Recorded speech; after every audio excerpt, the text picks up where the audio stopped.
welcome to Behind Business Trends Nougat Edition podcast, powered by #Mall Network. I am your host, Tanisha Irvin. This podcast spotlights trendy consumer brands in the Chattanooga, Tennessee area and is sponsored by the Company Lab. If you need help starting or growing your business, visit www.colab.co and schedule your first wayfinding meeting with a team member today. Today, we are here with Ben Vanderhart, the founder of Racket Records label and music store. Welcome, Ben. Thank you so much for having me. This is a really cool space. Thank you. It's really, really cool. I can't wait to kind of dive in and get to learn more about you and this amazing store that you have here. Thank you. Yeah, this building was built in 1910, so it's got a lot of character. Lots of character. I love it. So, Ben, before we talk about your business, I want to learn a little more about your background. So if you don't mind, please tell us where you are from originally. I grew up in Davenport, Iowa, which is about 3 hours west of Chicago, 5 hours north of St. Louis, so right in the middle of the Midwest. And I went to Covenant College down here from 2006 to 2010, and then stuck around afterward. So, do you have any memories from childhood that stick out? Any favorite memories of growing up in Ohio? In Iowa? I'm sorry, in Iowa. It's one of those, yeah. People are always Idaho.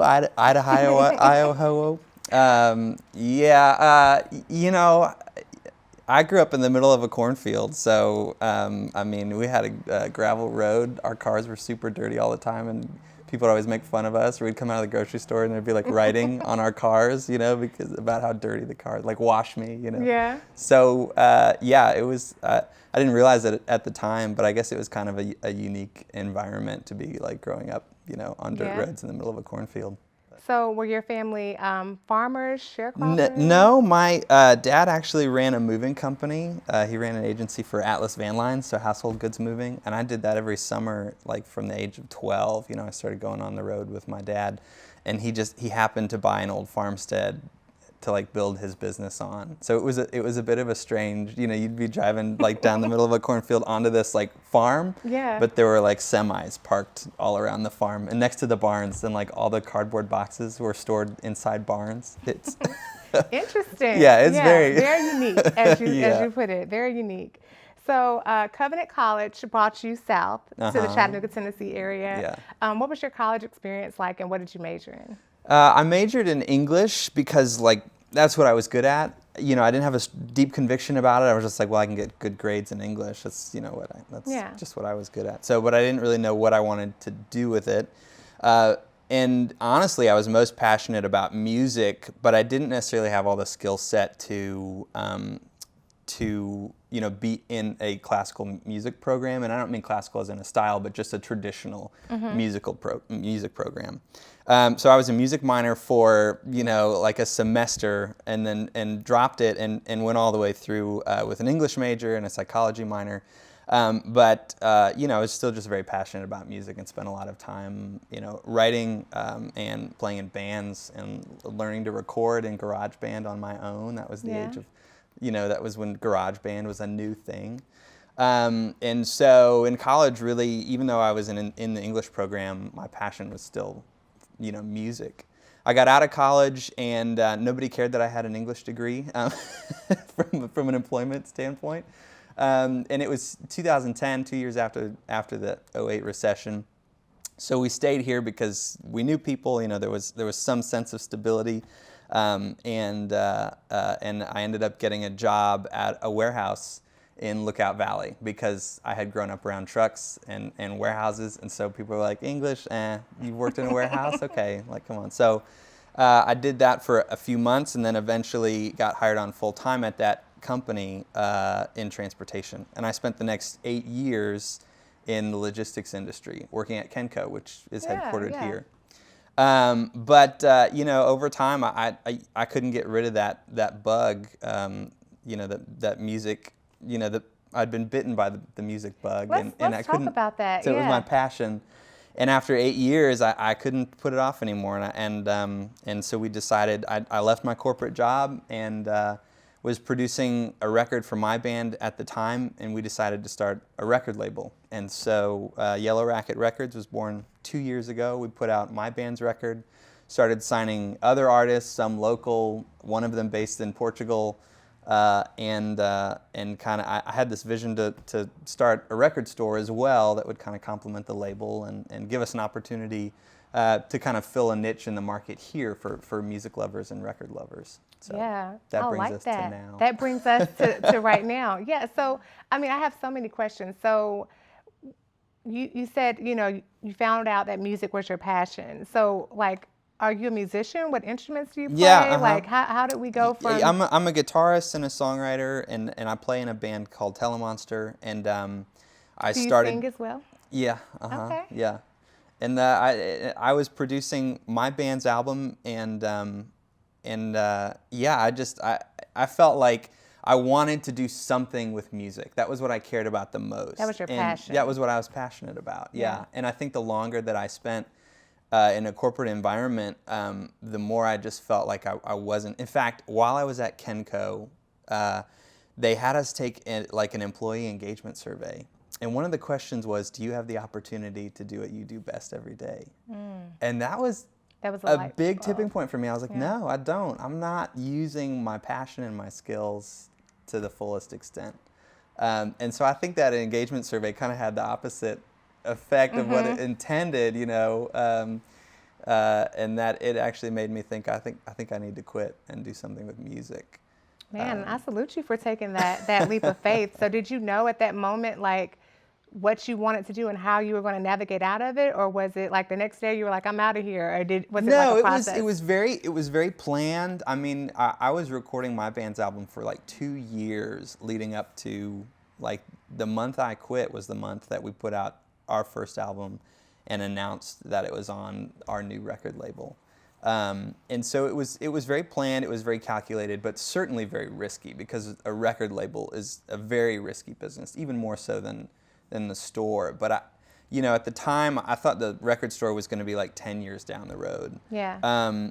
But working on the label side of things was so challenging and so risky that it just made sense to like jump into the record store sooner rather than later. And I'm very glad that we did.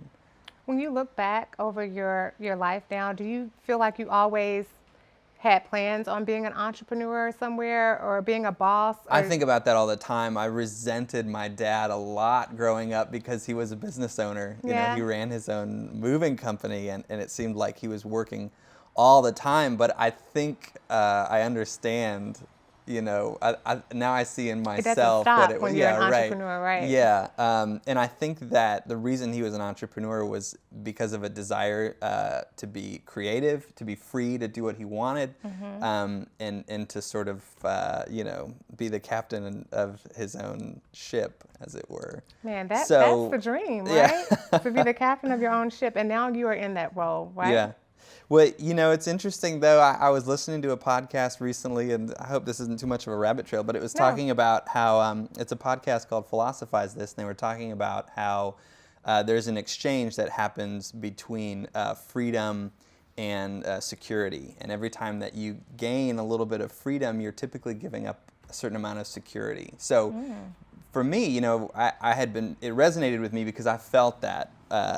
It was a pinch that was like, I left the corporate world to go do exactly what I wanted to do, but I gave up a stable income, I gave up health benefits, and kind of the security that you get by being plugged into something that it's a bit like a security blanket. It's like, we're going to take care of this for you, right? I totally agree. I had the same experience when I left corporate to get into real estate, because you don't get a set check every 2 weeks. So I totally understand that. So you get a lot of freedom, but you also give up something, and there's a lot of anxiety that comes with it. But it activates like that hustle mindset. It activates that, where you have to grind, and you have to make, you have to make sure that things happen, you're responsible for that. So let's talk about Yellow Racket, right? So you said the business originally started in last year? 2018. Oh, 2018. We put out our first record. That was when we started the label. we didn't open our store here, which is technically a separate business, but both under the Yellow Racket name. So this store opened in August of last year. And what inspired you to create your brand at that? What does that name come from anyway? Yellow Racket. Yeah, it's just an, you know, Is that the color that you see when you hear the music, or? Yeah, the easy answer is just it's a name that I liked, and I wanted to pick a name that nobody else had claim to. Okay. You know, I like that it sort of sounds like Yellow Jacket, but it's not. I like that, you know, yellow can mean cowardly, or it can just be like the color of fall. I like that racket can mean noise or a scam or, you know, a tennis racket. I sort of like the uncertainty and the idea that, like, I can own this name. Like, nobody else gets this name. It definitely has a ring to it. I like it. What is the message behind the brand, Yellow Racket? Well, overall, we are just trying to create memorable experiences for people who really love music. So whether that's like attending a concert or, you know, hearing an incredible piece of music from one of our artists for the first time, or buying a record here in our store, it's becoming easier and easier for music to kind of become background noise. And with music existing in the cloud now, you know, there's a concept in retail that if you give people too many options, that it becomes overwhelming and they won't buy anything because there's too many choices. And I think that socially, a lot of us are feeling that with just the glut of music that's available right now, and the fact that you can get on Spotify and listen to anything in the world, which is an awesome power, but it can be a little overwhelming. And so I think we're seeing a bit of a pendulum swing where people want to be more intentional with music. They want to have some kind of a physical interaction with it and curate their own collection and taste. And so that's really what we're all about. Yeah. So with Yellow Racket. It's a bit of a tongue It is twister a tongue too, twister. which is It is a another tongue reason I twister. liked it. Okay, I'm gonna try again. Yellow Racket Records and Music Store. So you went from being a band to being a label, where you represent other people, and now the store where you have the, you know, the experience where people can come in, kind of take a step back in time and have like a really cool experience here. What is your role within all of this? I do everything. I'm the owner and founder, and you know, we had 2 employees in December, but I'm currently the only employee. One moved away, and the other one is out because of medical reasons. And so I'm kind of doing everything. I work here during the day. I run the checkout. I receive records. I buy all the records and sort them, and, you know, check the conditions. And then at night I go home and I, you know, register artists' songs on you know, iTunes and Spotify and all those kind of things, and run press campaigns, and then maybe try to write and record when I have time. Wow, you're living the life, Ben. You're living the life. So Almost. Tell me, what is, for our audience, explain to them what your product is here in the music store. Yeah, so here in the brick and mortar space, the product is primarily vinyl records, and some CDs, some cassettes. That'll grow over time. But you know, in terms of physical formats, vinyl is kind of like leading the pack right now. You know, we also have turntables and accessories that you would need for records, like cleaning supplies and sleeves and all that kind of thing. And we have our own merch and band T-shirts and, you know, Yellow Racket T-shirts and things like that. And what genre of music is it? It's everything. You know, we have classic rock, we have folk, we have gospel, classical, rap, hip hop, R&B, soul, you know, alternative. Do new albums come out on vinyl? All the time, yeah. Right now we probably are split like 50-50, 60-40, like new records versus old records. So every single Friday new records come out. That's International like release day. So every single Friday we get, you know, brand new records out on the shelf. Super cool. And so you're like a one-stop shop. If someone is watching today or listening and they want to start their vinyl collection, they can come here, get some albums. They can get their first turntable. Get the turntable. That's cool. Yeah. So what is the price range? What can one expect to pay for an album?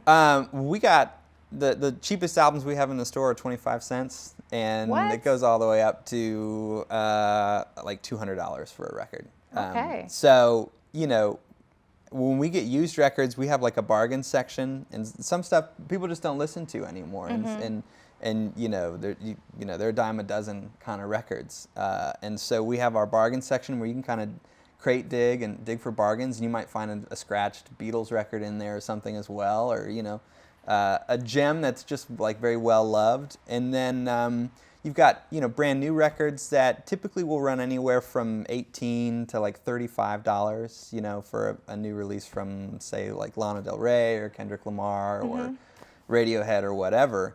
And then you have the side of things that's a little more of like a collector's game, things that are highly collectible. They were maybe like limited release or are out of print now, and so then you get records that are $70, $150, maybe $200 because they're just very rare.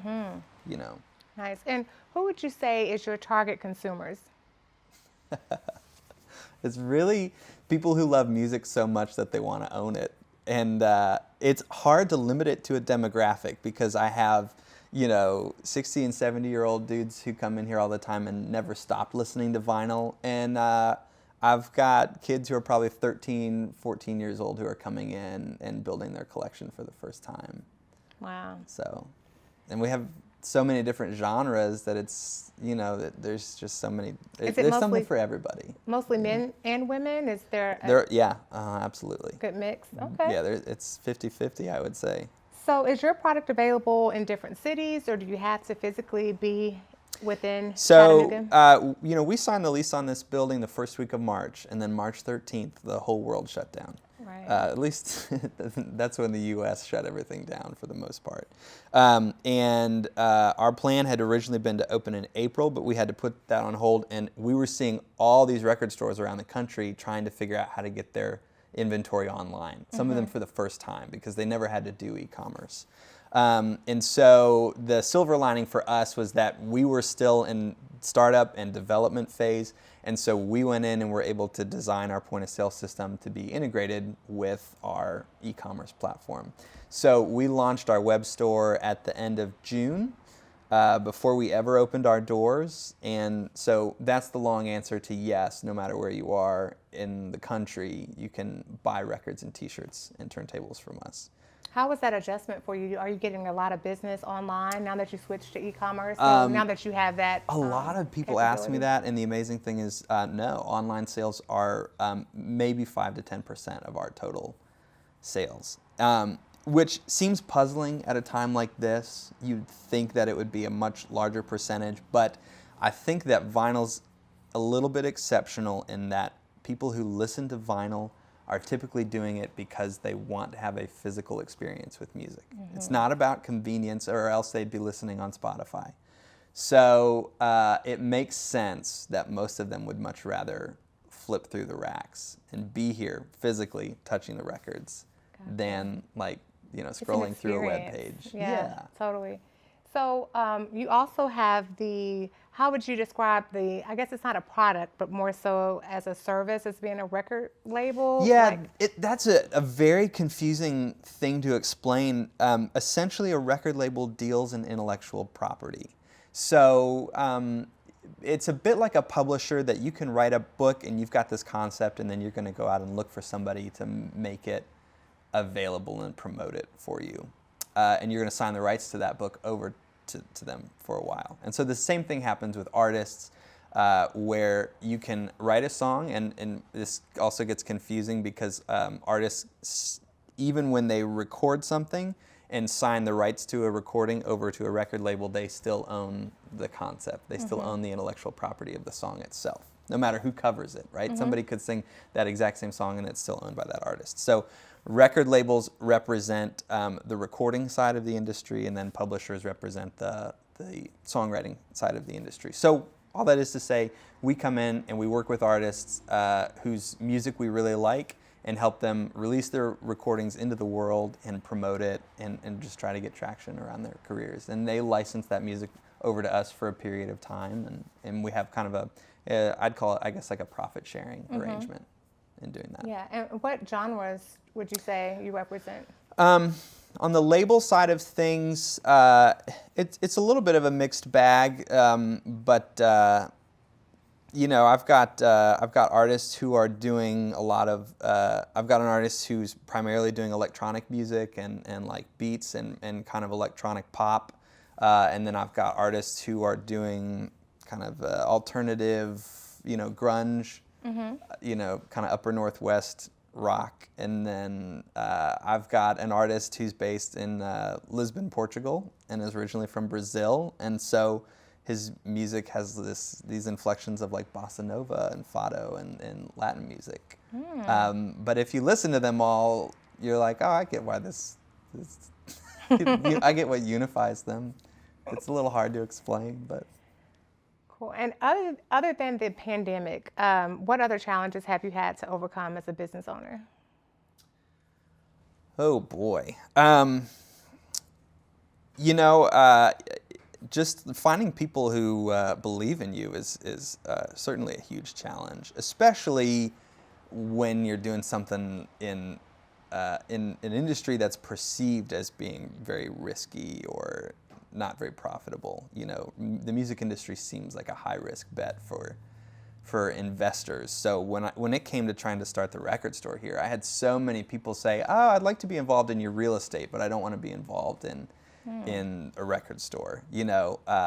And so it was a hard sell. And I put together these presentations with hard numbers, talking about hey, 27 million records were sold in the U.S. last year, and this is the market potential that we have in Chattanooga, and we should, in theory, there should be about 30,000 records sold in Chattanooga every year, and you can hit people with these numbers, but if they don't feel it, I think most investors just go with their gut. So it has definitely been a huge challenge to try to kind of enlist help. With a venture like this, it's not as predictable as food and beverage or real estate or, like a record store and a label. That sounds crazy to most investors, especially outside of a big city. You know what's so unique about it, though? I don't think that I know of any other record stores right now in Chattanooga. I don't know if that's a good thing or a bad thing. Yeah, there are a couple, but yeah, I mean, for years, and part of it, I have the advantage of being on the inside and knowing lots of people who buy records and play music and care about this sort of thing, and so I knew there was room in the market for another record store. Yeah. But it seems like they were popular, maybe more so in the 90s, maybe early 80s, and then they kind of, because people started getting their music online or whatever, but I like that you're bringing it back. I like that, it just has a sweet vibe about it, you know? Well, I mean, records have grown so much in the last decade. Record sales have grown 27% year over year for the last 12 years. And so it was, on the one hand, I had the gut feeling that I knew it was going to work because I knew people, but I also had the statistics and the trends and the numbers to back it up and be like, well, this is a pretty safe, business bet, right? And we opened at the end of August, and between August and the end of the year, so in 4 months, we sold 6,000 records, and it was... That's impressive. It was like, oh, it's working. So some of those investors were like, shoot, I should have went with it. I hope so. Well, it's a really, I'm just blown away by the space. The space, we definitely have to get a tour of the space so that people can see what I'm talking about, but it's 3 spaces in one. Built in what year? 1910. 1910. Yeah. I love everything about it. I really do. I guess my next question would be, do you have a mentor in the business? I have folks that I kind of call on for help from time to time, but there isn't really a consistent presence. There's nobody who's checking in on a weekly basis or, offering, ongoing support. So I'm, floundering a little bit into just guessing, doing a lot of guessing. I think this is the right thing to do. Yeah, I mean, that's what entrepreneurs Yeah. do. But I mean, early on, I had a lot of support from the folks at CoLab, and I had different advisors who would agree to sit down and meet with me for coffee. But I think that became especially difficult after the pandemic hit, because nobody could meet face to face anymore, and so I kind of just got thrown into it and just sort of had to roll up my sleeves and just kind of make it happen at that point. And let's talk about that. So after the pandemic, you definitely added the e-commerce part of your business. What else changed?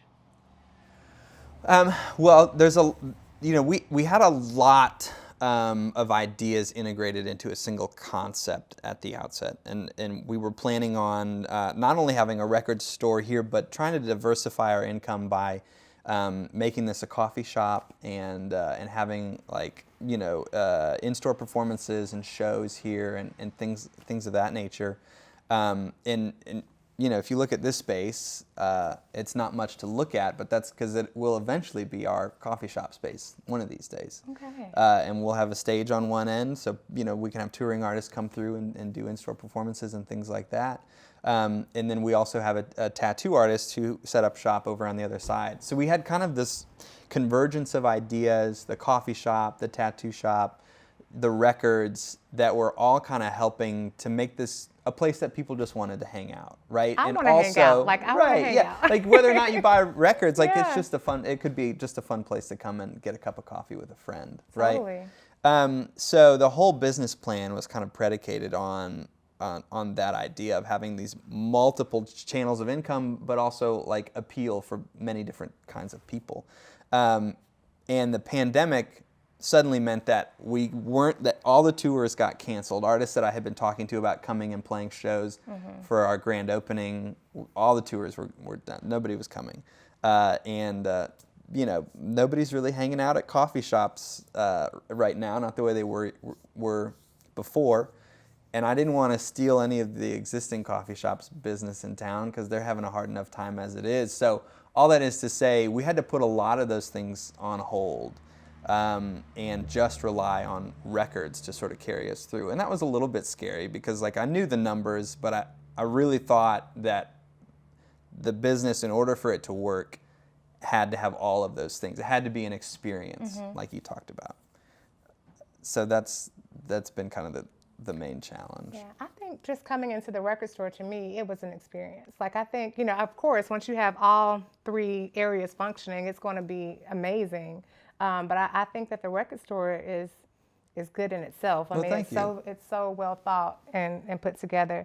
Were you able to benefit from any sort of assistance due to the pandemic, like the PPE or anything like that? What was wild about that? I'm not sure if nobody thought about it, but basically most of the government assistance that was made available required you to prove that you had lost income. So anybody who was in the middle of starting a business, or who was in startup mode like us and couldn't provide, 1, 2, 3 years of income, they basically said tough luck. So I applied and I did get a small grant from the, I think it was the FEIA. But, all of the PPP and most of the, there were even local grants from Arts Build and things like that. You had to be able to prove that you'd lost income. So for us, it was hey, you were broke before. Guess what? You're still broke. And before I let you go, Ben, good point. But I mean, you're doing great here. Well, thank you. And maybe with this next round, you may be able to qualify for this next round of stimulus support. Yeah, we'll see. We shall see. What's the one piece of advice that you would offer to someone who is trying to get their vision up and running? I think the biggest piece of advice that I would offer is do your best to find somebody who believes in your vision and is, willing to walk the road with you. It is, as I talked about before, anytime that you gain some freedom, you give up a little bit of security, and the end result is that it can be very isolating, and that's exacerbated in a time like this when everybody's already feeling isolated. So I would just really encourage entrepreneurs to find partners, find people who believe in your vision and are willing to go the full mile with you. Awesome advice. Yeah. Awesome advice. Have you found those people? Not as yet. Not as yet? Okay. Keep searching. They'll come. They'll come. So for all our viewers listening and watching, you will receive a 10% discount on your next purchase with Yellow Racket Records. Please visit yellowracketcha.com and use the code #mall for a discount on your next purchase. Ben, I've learned so much. This is my new hangout spot. I will be here. I feel like this place is awesome. It really reminds me of, I feel like I'm somewhere else. I don't feel like I'm in Chattanooga when I'm here. So I wish you nothing but the best. I know that people are going to be attracted to you and to your concept, and it's going to be super successful, and the best is yet to come. Thank you so much for your time today, Ben. Thank you, Tanisha. I've really enjoyed it. So until next time, we want to thank Ben and best of luck to him in the future. Special thanks to our lead sponsor, Colab, for supporting our show. Visit them at www.colab.co. Thank you all for tuning in today for another episode of Behind Business Trends Nougat Edition podcast powered by #Mall Network. Be sure to follow us on social media at Behind Business Trends. I'm your host, Tanisha Irvin, signing off.